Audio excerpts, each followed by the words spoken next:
Il se faisait appeler Mad Mike Hughes, mais sa véritable motivation n'était pas la folie, c'était une quête acharnée de célébrité. Mike Hughes voulait devenir le plus grand casse-cou de l'histoire. Les fusées sont devenues son tremplin. Chaque fusée à vapeur qu'il fabriquait l'amenait toujours plus près de l'espace et de la notoriété. Mais le 22 février 2020, l'obsession de Hughes pour la célébrité a eu un coup fatal. Mike Hughes était déjà connu chez les casse-cous. Né le 9 février 1956 à Oklahoma City, Mike Hughes a été inspiré très tôt par la vitesse et le danger, développant un goût pour cela grâce aux courses de moto. Mais ce sont les limousines, non les motos, qui l'ont fait goûter pour la première fois à la célébrité.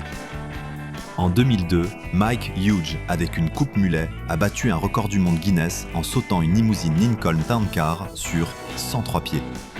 La cascade avec la limousine lui a valu une attention nationale, bien que ce ne soit qu'un hors-d'œuvre avant le plat de résistance. Mike Hughes, qui rêvait plus grand encore, rêvait de se présenter au poste de gouverneur de Californie et, un jour, d'entrer dans l'histoire comme le plus grand casse-cou de tous les temps. Ce n'est que lorsque le parcours de Mike Hughes a croisé celui des théories du complot que son rêve le plus ambitieux a commencé à prendre forme.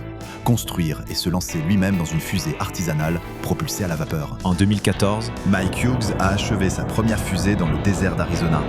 Il a affirmé avoir volé à une hauteur de 1374 pieds, bien qu'il n'y ait aucune preuve vidéo et des doutes subsistaient quant à savoir s'il était réellement monté à l'intérieur. La grande percée de Mike Hughes dans le domaine des fusées est survenue lorsqu'il s'est rallié à la théorie du complot de la Terre plate, en 2016. Bien qu'il n'y ait pas vraiment cru, Mike Hughes a vu dans la communauté des partisans de la Terre plate une source idéale de financement et de publicité pour ses fusées.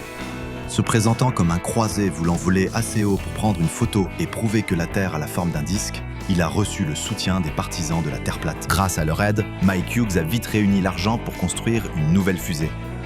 Obtenir l'autorisation de lancement a été difficile, car Mike Hughes a refusé de demander les permis au Bureau de gestion des terres. Après des retards, des lancements ratés, des changements de lieu et une attitude de défi envers les autorités, Mike Hughes a finalement réussi un vol dans le désert de Mojave en mars 2018.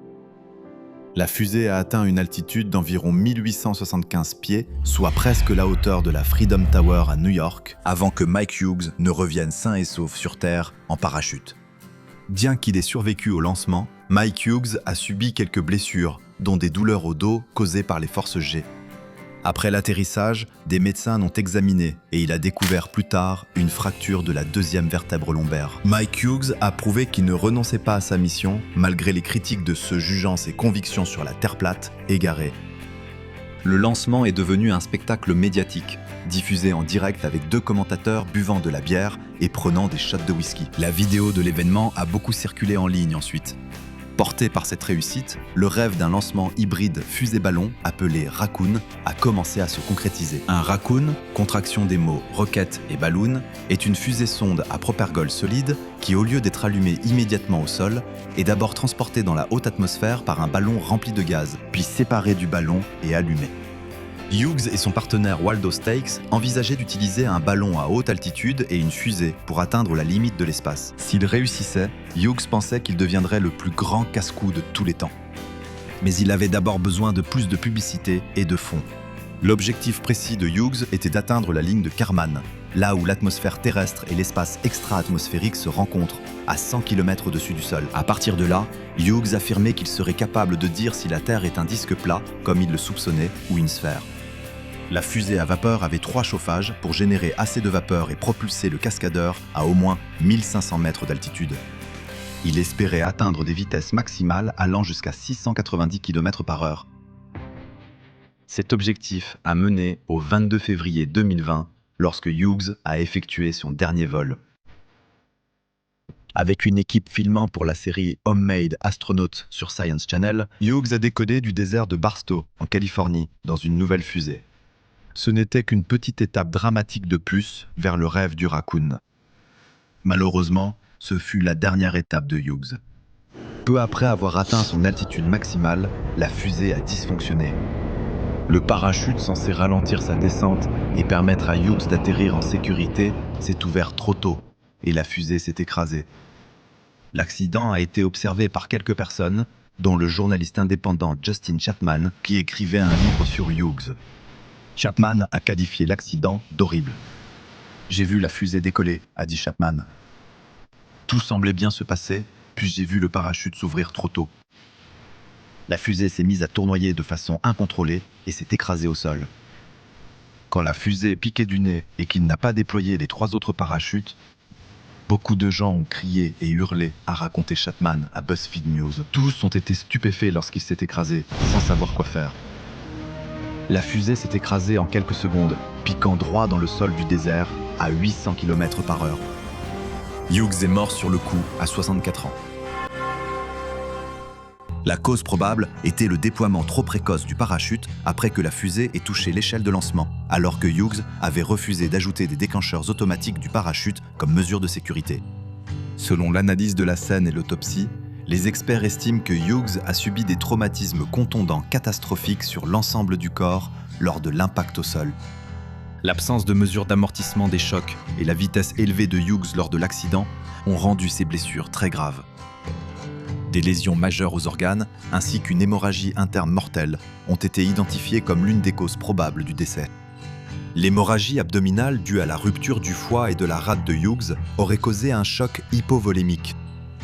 En outre, des fractures vertébrales et une probable section de la moelle épinière ont été constatées, ce qui aurait été fatal par perte de fonction et lésions nerveuses. Le cou du lapin a fortement touché les vertèbres et le cou lors de l'accident.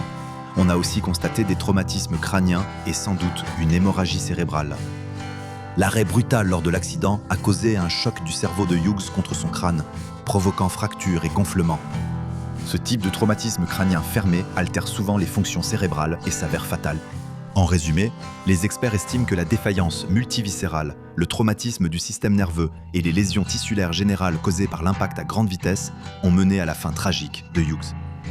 La fusée artisanale et l'absence de précautions de sécurité adéquates ont largement contribué à la gravité de ses blessures. Choqués par l'accident, des spectateurs se sont rassemblés sur le site de lancement le lendemain, le 23 février 2000. Des fans étaient venus pour le lancement. Chacun était en larmes en regardant l'endroit dans le désert où la tragédie avait eu lieu. Malgré les conditions difficiles du désert, certains ont décidé de faire le trajet à pied pour voir l'épave, avant qu'elle ne soit emportée pour examen. Le 25 février, une procession solennelle a eu lieu au cimetière Shiloh à Apple Valley, en Californie. Le casse-cou, qui était profondément apprécié dans certains cercles, a été honoré par une petite foule de personnes en deuil rassemblées autour de sa tombe. Son partenaire Waldo Stakes et des fans sont venus lui faire leurs adieux. Même en marge, l'audace de Hughes avait inspiré beaucoup de gens. La mort de Hughes fut une tragédie, mais elle servit aussi de rappel des dangers de ce lancement amateur de fusée. Hughes était un ingénieur et constructeur talentueux, mais il n'était pas un astronaute formé.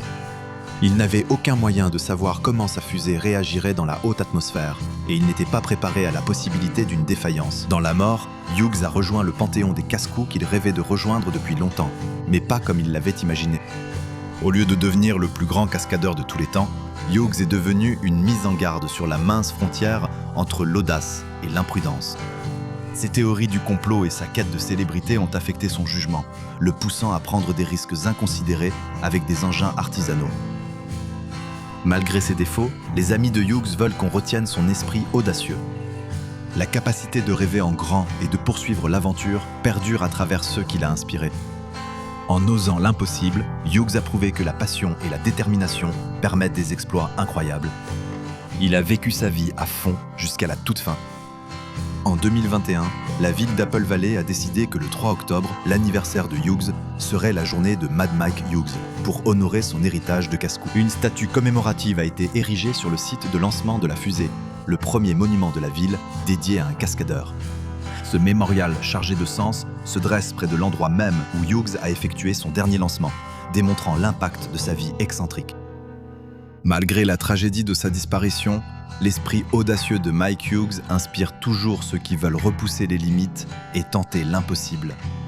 C'était l'histoire de Mad Mike Hughes, un casse-cou qui a vécu à fond jusqu'au dernier moment. Ses exploits audacieux ne seront pas oubliés.